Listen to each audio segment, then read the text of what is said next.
Nellore పగుతోటలోని సాయిపదం hospital అధినేత ప్రముఖ gynaecologist doctor Radha Madhavi తన హాస్పిటల్ ఆవరణలో మీడియా సమావేశం నిర్వహించారు. ఈ సందర్భంగా టీడీపీ రాష్ట్ర అధికార ప్రతినిధి ఆనం వెంకటరమణారెడ్డిపై తీవ్ర స్థాయిలో ధ్వజమెత్తారు. వెంకటరమణారెడ్డి అన్న, నువ్వు ఆనం కుటుంబానికి చెందినవాడివి, పెద్ద కుటుంబానికి చెందినవాడివి, పెద్ద వయసు ఉన్నోడివి, బాగా చదువుకున్నోడివి, ఎందుకన్నా ఇంకిత జ్ఞానం లేకుండా వ్యవహరిస్తున్నావు అని మండిపడ్డారు. అన్నా, ఈసారి నిన్ను పిల్లలు కాదన్నా ఆడోళ్లు వచ్చి కొడతారన్నా అంటూ హెచ్చరించారు. ఇంకా ఏమన్నారో ఆమె మాటల్లోనే విందాం. నేను మీకు మోస్ట్లీ తెలుసుండకపోవచ్చు, ఎప్పుడు పాలిటిక్స్ కానీ నేను మాట్లాడిందంటూ లేదు, ఇలా పబ్లిక్ లైఫ్లోకి వచ్చింది లేదు. జస్ట్ బ్రీఫ్గా నా పరిచయం చెప్తాను.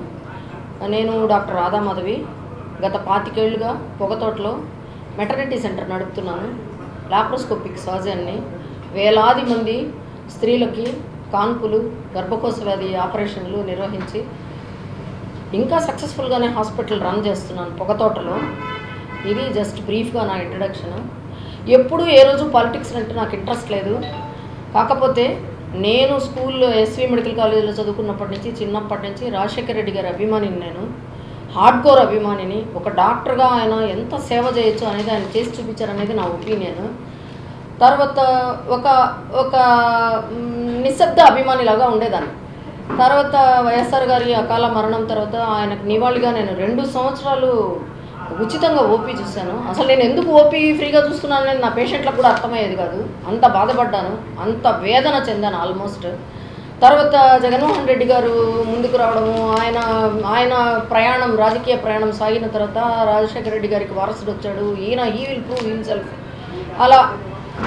అలా నేను హ్యాపీగా ఫీల్ అయ్యాను. దాని తర్వాత జగన్మోహన్ రెడ్డి గారు మొదటిసారి విన్ అవ్వకపోయినా ఆయనకు పట్టుదల, ఆయనకు ఏదో రాష్ట్రానికి, ప్రజలకి మంచి చేయాలన్న పట్టుదల, ఆయన దృఢ సంకల్పం, ఆయన 10 ఏళ్ల కష్టం, ఆయన చేసిన పాదయాత్ర, ఇవన్నీ ఆయన ముఖ్యమంత్రిని చేశారు 2019లో. 2019 నుంచి 2014 ఎన్నికల్లో కూడా నెల్లూరు ప్రజలు ఆయనను గుండెల్లో పెట్టుకున్నారు. ఎందుకో రాజన్న తర్వాత రాజన్నలాగే ఆయనను ట్రీట్ చేశారు, ఆయనను నమ్మారు. దానికి జరిగిన నష్టం కూడా మనకేమీ లేదు, మనం బాగున్నాము. కానీ ఈ 2019 నుంచి ఈ 5 ఏళ్లలో నేను ఒక రకమైన వాతావరణాన్ని, ఈ 25 ఏళ్లలో ఎప్పుడు చూడని ఒక రకమైన ఎన్విరాన్మెంట్, ఒక రకమైన వాతావరణాన్ని చూస్తూ వస్తూ ఉన్నాను. ఎన్నికల సంవత్సరం వచ్చింది. ఈ ఎన్నికల ఇయర్ స్టార్ట్ అయినప్పటి నుంచి 6 మంత్స్ నుంచి ప్రతిపక్ష పార్టీల వాళ్ళు స్టార్ట్ చేశారండి. ఏమని స్టార్ట్ చేశారు? ఎవరైనా ప్రతిపక్ష నాయకులు ఏమని చెప్పుకుంటారు? ఈ ప్రభుత్వంలో ఈ లోపాలు ఉన్నాయి, మేము ఇంతకంటే బెటర్గా మేము ఇది చేస్తాం.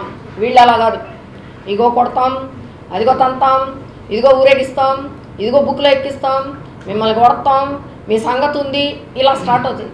ఏంటిది? This is not decent politics అనుకుంటూ ఉంటే, ఈయన మొన్న ఆనం వెంకటరమణారెడ్డి గారి ప్రెస్ మీట్ చూడడం యాక్సిడెంటల్గా నేను చూశాను. చాలా ఇరిటబుల్గా, చాలా డిస్గస్టింగ్గా అనిపించింది.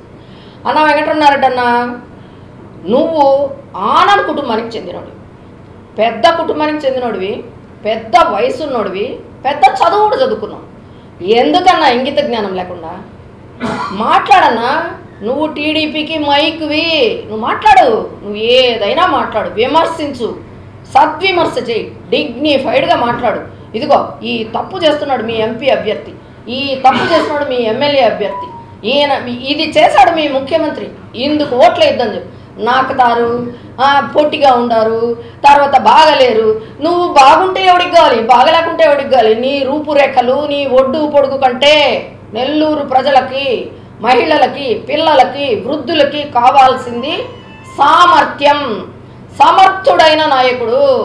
సూపర్ అందగాడు మాకు పడలేదన్నా, మాకు సినిమా యాక్టర్లు పడలేదన్నా, నువ్వు 6 అడుగులు పొడుగుంటే ఇంట్లో చెత్త బూజు దులుపుకున్నా, ఇక్కడ మాత్రం ఏమీ మాకు పనికొచ్చేది, మాకు కావాల్సింది జగనన్నకి నెల్లూరు జిల్లా నాయకులు చేసిన వెన్నుపోటు, నమ్మక ద్రోహం, గుండెల మీద తన్నిన తర్వాత దేశంలో ఢిల్లీ స్థాయిలో రాజకీయాలు నడుపుకోగలిగే సమర్థుడైన, విద్యాధికుడైన, ఆడిటర్ అన్న ఆయనను తీసుకొచ్చి నెల్లూరుకి మీకేమైనా చేస్తానని మా ముందర నిలబెడితే, జగనన్న తన క్యాండిడేట్గా ఫేస్ ఆఫ్ వైసీపీ నిలబెడితే నువ్వేం మాట్లాడతావు? నువ్వు స్థానికుడు, ఏమైనా ఉంటే 4 మంచి మాటలు మాట్లాడు.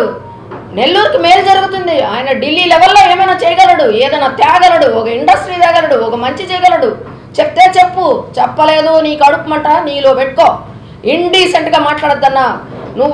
నిన్ను కూడా నల్లవాళ్ళంటాడు, కర్రోడు అంటారు, తాగుపోతుంటాడు, ఓట్కా రెడ్డి అంటారు. నీకు తెలియదన్నా ఇది? నీకు తెలియదా? నీకు తెలియని విషయం ఏం కాదా ఇది? మళ్ళీ మాట్లాడతావేందన్నా? నువ్వు బురద జల్లుతో మేము దుడుచుకోవాలి, నువ్వు మసి పూస్తావు మేము బట్టగా చేస్తే మేము దుడుచుకోవాలి, నువ్వు మట్టి జల్లుతో మేము ఇదిలు ఇచ్చుకోవాలి. ఎంతకాలం అన్నా ఇది? మొన్న ఎప్పుడో 4 మగ పిల్లకాయలు చదువుకున్నారు, నన్ను చంపేస్తున్నారు అన్నావు కదా. ఈసారి ఆడవాళ్ళు కొడతారన్నా, ఆడవాళ్ళు జరుపుకున్నారు నన్నని మళ్ళీ మైకుల ముందుకు వచ్చి ఏడుస్తావు. ఎందుకన్నా నీకు ఈ తాపత్రయము? నీ ప్రెస్ మీట్కి ఎంత ఇస్తున్నారో ప్యాకేజ్ మాకు తెలియదు, కానీ నీ మైకు వేస్ట్ అన్నా, నీ మైకు వృధా. ఎందుకంటే 20 రోజుల తర్వాత టీడీపీ అధిష్టానం సంగతి తెలిసిందే. నీ మైక్ సెట్ బంద్ చేస్తారు, నీ ప్యాకేజీ బంద్ అయిపోద్ది. దాని తర్వాత జరగబోయేది ఏంటంటే, ఏం చేశారు నెల్లూరులో? 10 ఏళ్ల నుంచి తిరిగారు. జడ్డు శివప్రసాద్ పిల్లల డాక్టరు, బీసీ నాయకుడు. నాకు తెలిసి నేను ఈ ఊరికి వచ్చినప్పటి నుంచి ఆయన టీడీపీలోనే ఉన్నాడు. ఆయనకి ఏం చేశారు? కుడుము చూపించి అది చేస్తాం ఇది చేస్తామని ఆఖరి అక్కల చుట్టూ తిప్పుకుంటున్నారు అంతే. టీడీపీ అధిష్టానము నమ్మక ద్రోహం చేస్తుందన్న. అజీజ్ భాయ్కి ఏం చేశారు? ఇదిగో నీకు రూరల్ సీట్, అదిగో నీకు రూరల్ సీట్, రూరల్ అంతా తిరిగాడు ఆయన. ఏమైంది? అజీజ్ భాయ్ ఏడి, బీదా రవిచంద్ర ఏడి, కోటమిరెడ్డి శ్రీనివాసులు రెడ్డి ఏడి? ఏరన్నా మీ నాయకులు? ఎక్కడ మీ నాయకులు? మీ నాయకులు ఎవరికి ఏమీ చేసింది లేదు. వాళ్ళు 20 రోజుల తర్వాత నీకు కూడా నీ సీన్ ఆగిపోతుంది, నీ మైక్ సెట్ మూత పెట్టుకోవాల్సి వస్తుంది. తప్పుడు మాటలు మాట్లాడకుండా పలానా ఆనం వెంకటరమణారెడ్డి స్పోక్స్ పర్సన్గా ఉన్నాడు అంటే కనీసం ఇంటి పేరన్నా నిలబెట్టన్నా, డిగ్నిఫైడ్గా విమర్శించన్నా. ఇంకా గినా నువ్వు అసభ్యంగా మాట్లాడితే చెప్తున్నాను కదా, టాలరేట్ చేసే వాళ్ళు ఎవ్వరూ లేరు ఇక్కడ. మా నాయకులకు సంస్కారం ఉందేమో, మాలాంటి వాళ్ళు మాత్రం ఇరిటేట్ అవుతున్నారన్న. చాలా డిస్గస్టింగ్గా ఉంది, అసహ్యంగా ఉంది ఇది మాకు ఫీలింగ్.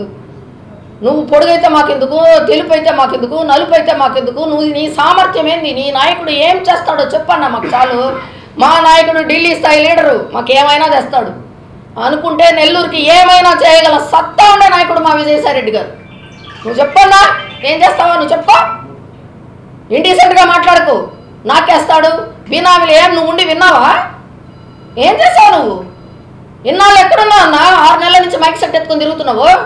ఎక్కడున్నావు? నెల్లూరులో ఏమేం జరిగింది నీ కళ్ళకి రాలేదా? నీకు వినబడలేదా?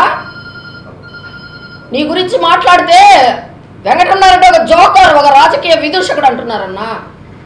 అది తెలుసుకొని మసులుకొన్నా. నాకంటే చాలా పెద్దోడివి, నేను ఇంతకంటే మాట్లాడలేను. వైఎస్ఆర్ కాంగ్రెస్ పార్టీ జిల్లా అధ్యక్షులుగా ఎన్నికైన మా చంద్రశేఖర్ రెడ్డికి హార్దిక శుభాకాంక్షలు.